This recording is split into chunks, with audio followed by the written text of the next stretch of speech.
এখানে যে কোয়েশ্চেনটা রয়েছে যে area enclosed by the curve and straight line and x axis। কোয়েশ্চেনের মধ্যে তোমাকে যে দিচ্ছে যে একটা straight line y equal to x square, এটা হচ্ছে ইকুয়েশন অফ প্যারাবোলা। দ্য প্যারাবোলার equation also straight line equation. সেক্ষেত্রে যে ইন্টারসেক্ট করেছে line y equal to x plus 2, একটা স্ট্রেট লাইন ইকুয়েশন আছে। Also y equal to x square একটা প্যারাবোলার ইকুয়েশন আছে। তার কোন জায়গায় ইন্টারসেক্ট করেছে, জাস্ট এই পয়েন্টে ইন্টারসেক্ট যদি করে থাকি তাহলে আমাকে প্রথমে এই যে ফাংশনগুলো দুটো লিখেছে y equal to f of x, that is x plus 2, এই একটা ফাংশন, আবার y equal to x square. তা দুটো ইকুয়েশন ইকুয়াল করি, তাদের আমাকে প্রথমে কি করতে হবে, তাদের পয়েন্ট অফ ইন্টারসেকশনটা আমাকে দেখতে হবে। তাহলে এক্স এর ভ্যালু, ওয়াই এর value equal to x plus 2, also x square, there are two values are equal. দুটো ভ্যালু ইকুয়াল হলে আমরা সহজভাবেই এদের একটা মিডল টার্ম ফ্যাক্টরাইজেশন করে দুটো ফ্যাক্টর পেলাম, this x plus 1 into x minus 2 equal to 0। therefore x equal to minus 1, x equal to 2। তাহলে এদের point of intersection x minus 1 হলে y রেজাল্টটা আমাকে ফাইন্ড আউট করতে হবে। সেক্ষেত্রে y1 লিখলাম, x1 মাইনাস 1 হলে y1 1, x2 2 হলে 4। This is the point of intersection, that is point of intersection, name দিলাম P। এবার এই যে কার্ভটা আর স্ট্রেট লাইনটা, এই যে কমন রিজন, সে কমন রিজনে with x axis, this is x axis, এটা এক্স অ্যাক্সিস। তাহলে x axis straight line also curve, যে বাউন্ডেড এরিয়া রিজন এরিয়াটা আমাকে ক্যালকুলেট করতে হবে। আমি এখানে দেখলাম যে -2, অ্যাকচুয়ালি -2, 0, আর এখানে পয়েন্ট অফ ইন্টারসেকশন -1, 1। তাহলে -2 থেকে এই যে লাইনটা, যে স্ট্রেট লাইনটা এখানে এসেছে -2 থেকে x equal to -1। তাহলে আমি এরিয়া যখন বার করছি তার প্রথমে পয়েন্টটা স্ট্রেট লাইনটার উপর আছে, সেই জন্য আমরা ইকুয়েশনে লিখছি y is equal to -2 to -1, লিখলাম -2 to -1 equation x plus 2 dx। Similarly এই জায়গা থেকে আমি একদম চলে গেলাম জিরোতে। অ্যাকচুয়ালি এখানে কার্ভের ইকুয়েশন প্যারাবোলার ইকুয়েশন রয়েছে, এই প্যারাবোলার ইকুয়েশনে টাচ করেছে বলে আবার সেই জায়গায় ফাংশনটা এক্স স্কোয়ার ডিএক্স দিয়েছি। তাহলে -2 থেকে -1 পর্যন্ত একটা এরিয়া রিজন পাচ্ছি, আর একটা -1 থেকে 0 এক্স স্কোয়ার ইকুয়াল ডিএক্স, এখানে একটা রিজন পাচ্ছি। ইট উইল বি প্যারাবোলা আর it will be straight line. তাহলে এই স্ট্রেট লাইন ও প্যারাবোলা মিলিয়ে যে গোটা কমন এরিয়া রিজনটা পেয়েছি, কমন এরিয়াটা আমাকে ফাইন্ড আউট করতে হবে।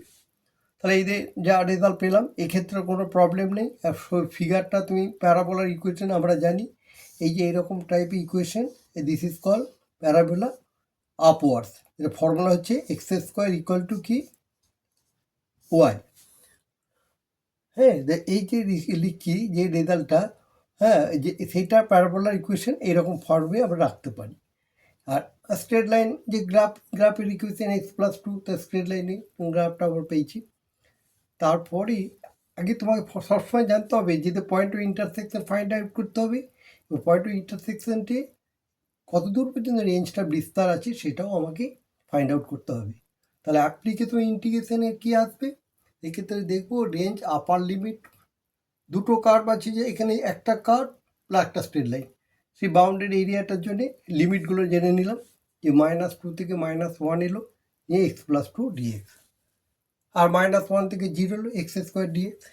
এবারে যেহেতু এখানে এইসব ক্ষেত্রে তুমি যে রেজাল্টগুলো পাও, তো টোটাল রেজাল্টটা মড করে নেবে, কারণ মডিউলাস লেন্থটাই তোমাকে নিতে হবে, কারণ লেন্থের ভ্যালু পজিটিভ ভ্যালুটা সবসময় টেকেন করা। তাহলে এই ক্ষেত্রে যে রেজাল্টটা করলাম, আমি দেখলাম এক্স স্কোয়ার বা ইন্টিগ্রেশনের পর x square 2 plus 2x, that is -1 to -2, plus also এখানে ইন্টিগ্রেশন x³/3 দিয়ে দিলাম। এইখানে রেঞ্জটা 0 to -1। এবার এই রেঞ্জগুলো লিমিটগুলো বসিয়ে, এটা তো অসুবিধা নেই, এই রেঞ্জগুলো বসিয়ে যার পেলাম দ্যাট ইজ 1/2 প্লাস 1/3, দুটো রেজাল্ট। যদি এই ব্যাপারটা আসে তাহলে একটু একটু ভালো করেই বুঝতে পারবে। That is -1 whole square by 2 plus 2 into -1। এখানে মাইনাস টু আছে, the minus two whole square by two, that is two into minus two. এটা একটা এই রেঞ্জের জন্য, এই ফার্স্ট ইন্টিগ্রেশন জন্য তো এরিয়াটার রেজাল্টটা পাবে। সিমিলারলি এখানে এক্স কিউ আছে, এখানে আপার লিমিট জিরো থাকার জন্য আমি লিখছি যে 5/0, দ্যাট ইজ 5 পেয়ে গেলাম। জিরোটা জিরো ভ্যালু জিরোই আসবে। তারপরে নিতে মাইনাস ওয়ান হোল স্কোয়ার করে equal to minus one whole cube equal to 1/3। তাই দুটোকে অ্যাডিশন করে টোটাল আমরা এরিয়াটা পেল 5/3 স্কোয়ার ইউনিট দিলাম। তাহলে এটা অলরেডি আমি শর্টসে দিয়েছি। শর্টসের যে ডিটেলস এক্সপ্লেনেশন আমি লং ভিডিওতে দিই। তো লং ভিডিওটা ফলো করো।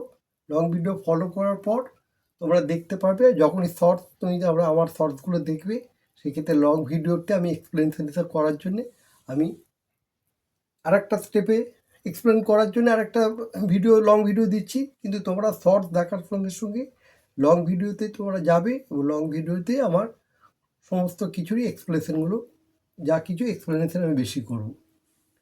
আর আরেকটা চ্যানেলটা যাতে ঠিক থাকে সাবস্ক্রাইব করার চেষ্টা করবে।